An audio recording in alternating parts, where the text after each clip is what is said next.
Hello student, welcome to TSN 11th class fundamental of physical geography 14 chapter. अभी तक हमने tides के बारे में कम्प्लीटली पढ़ा। What are tides. आज हम इम्पोर्टेंस ऑफ टाइड्स करेंगे कि इम्पोर्टेंस क्या हो, टाइड्स की क्या इम्पोर्टेंस है। देखा जाए तो वाटर के अंदर क्या इम्पोर्टेंस हम ले सकते हैं। Since tides are caused by Earth, Moon and Sun position which are known accurately, the tides can be predicted well in advance। जो टाइड्स आते कैसे हैं, अर्थ, सन और मून की पोजीशन के द्वारा आते हैं और ये हमें एडवांस बताते हैं कि किस ढंग से इम्पोर्टेंस है। This help the navigators and fisherman plan there activities. सबसे महत्वपूर्ण चीज़ ये होती है कि टाइड्स के द्वारा सबसे ज़्यादा जो फिशरमैन होते हैं या जो पर्यटक होते हैं, जो नेविगेटर्स होते हैं, उनको ये पता चलता है कि वो अपनी एक्टिविटी को किस ढंग से फॉलो करते हैं। Tides flow are the two great importance in navigation. Tides सबसे ज़्यादा नेविगेशन वालों को इम्पोर्टेंस देती है। Tides high are very important. जब टाइड्स आते हैं specially harbours near rivers and within estuaries having shallow bars at entrance which prevent ship and boats from entering into harbour. आपको पता है नदियों के अंदर घाटियाँ बन जाती है, छोटी छोटी बार्स बन जाती हैं जिनके कारण अंदर तक शिप नहीं आ सकते। तो जो टाइड्स होते हैं वो पानी को धक्का मारते हैं, तब वो क्या करते हैं, जो रिवर्स होती हैं, रिवर्स के अंदर तक हार्बर्स हो जाते हैं, वो लोग शिप और बोट्स को अंदर तक एंटर कर सकते हैं। उस समय टाइड्स बहुत इंपॉर्टेंट होते हैं। Tides are also helpful in desilting and sediments and it removes polluted water from river estuaries. जो टाइड्स होते हैं वो क्या करते हैं, सेडिमेंट्स को अंदर तक रिमूव कर सकते हैं, वापस ले जाती है एस्चुरीज के द्वारा। वहाँ पर मिट्टी जो होती है उन्हें पूरा हटा देती हैं। Tides are use to generate electric power, जो कि कनाडा, फ्रांस, रशिया में इन्हीं के द्वारा बनती है। 3 मेगावाट तक टाइडल पावर्स होती हैं, वो प्रोजेक्ट बनाए जाते हैं और उनसे इलेक्ट्रिसिटी बनाई जाती है।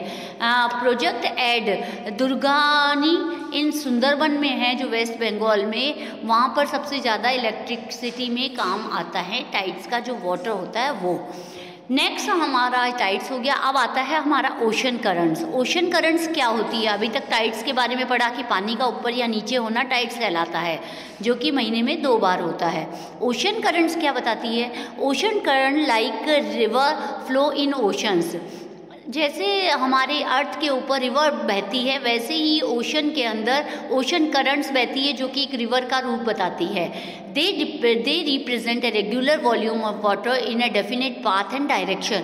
जो ये बताती है कि एक रेगुलर जो पाथ है या रेगुलर डायरेक्शन है पानी का, वो उसी ढंग से बहेगा, उसे कहते हैं हम ocean current. Ocean currents are influenced by 2 types. 2 तरह की होती है, फोर्स लगती है उनके अंदर। कौन सी, एक तो प्राइमरी फोर्स और एक कहती है secondary force. Primary force that initiate the movement of water, जो पानी के अंदर मूवमेंट होता है वो प्राइमरी फोर्स कहलाती है। Secondary force influence the current is to flow, जो कि करंट्स होती है, जो तरंगे बहती हैं उसके अंदर, वो सेकेंडरी फ्लो कहलाती है। Primary force that influence the currents are heating by the solar energy. Primary force किस किस के द्वारा होती है, फर्स्ट होती है हीटिंग, सोलर एनर्जी की, जो सोलर एनर्जी के द्वारा, विंड के द्वारा, ग्रेविटी के द्वारा और कोरियलिस फोर्स के द्वारा। Heating by solar energy cause the water to expand. जब पानी गर्म होता है तो वो एक्सपेंड हो जाता है। That is why near the equator the ocean water is about 8 centimetre higher in the level than is middle latitude. इसीलिए इक्वेटर पे सबसे ज़्यादा सोलर एनर्जी पड़ती है, तो वहाँ पर 8 सेंटीमीटर हायर हो जाता है पानी मिडिल लैटिट्यूड के से द्वारा। मिडिल लैटिट्यूड पे कम होता है और इक्वेटर पे ज़्यादा है, बिकॉज पानी एक्सटेंड हो जाता है, तो वहाँ ओशन करंट्स ज़्यादा आती है। This cause a very slight gradient and water tends to flow down the slope. Wind blowing on the surface of the ocean purchase as a water to move. जो हवा होती है वो क्या करती है, बहने के कारण सरफेस होती, जो ओशन की जो सरफेस होती है वो पुश करती है वाटर को कि वो हिल जाता है और उसके द्वारा ओशन करंट्स आती है। नेक्स्ट आता है friction between wind and the water surface affect to the movement of the water bodies into its courses. जो फ्रिक्शन होता है हवा का और पानी का वो सरफेस पे अफेक्ट करता है मूवमेंट के लिए वाटर बॉडीज को।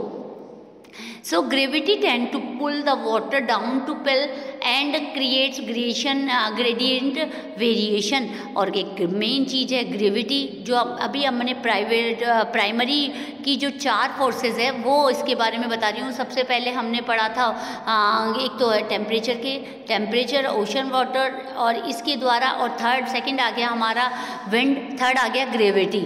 सो इसके द्वारा, एंड लास्ट आता हमारा कॉलियस फोर्स। कॉलियस फोर्स क्या करती है, influence and cause the water to move the right in the northern hemisphere.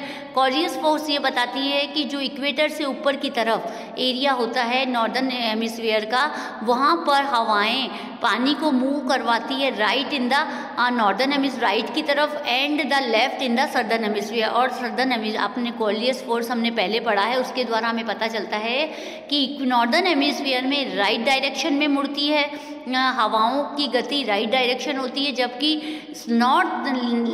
जबकि हमारे नॉर्दर्न हेमिस्फीयर में राइट और सदर्न हेमिस्फीयर में लेफ्ट की तरफ गति करती है हवाएं। सो ये बता दिया है, these large accumulation of water and the flow around them are called गाइज। इन्हें हम गाइज कहते हैं। These produce large circulation current in all ocean currents ocean basin. यही हमारी ओशन बेसिन बताती है। नेक्स्ट आता है difference in the water density affect vertical mobility of ocean currents. Water with high salinity of denser and then water is low salinity, and in the same way cold water is denser. आपको पता है जहाँ पर खारा पानी होता है, same cold water is denser than the warm water. Denser water tends to sink. Dense जो खारा पानी जो नीचे की तरफ वाटर होता है वो क्या होता है, शिंक हो जाता है। While lift the higher water tends to rise. जब ऊपर की तरफ वाटर होता है वो क्या होता है, राइज हो जाता है। Cold water ocean currents occur when the cold water at the poles sink the slowly moves towards the equator. Warm water current travels out from equator along the surface flowing the towards wait। और student अब इसके बाद हम types of ocean currents पढ़ेंगे। Till then keep watching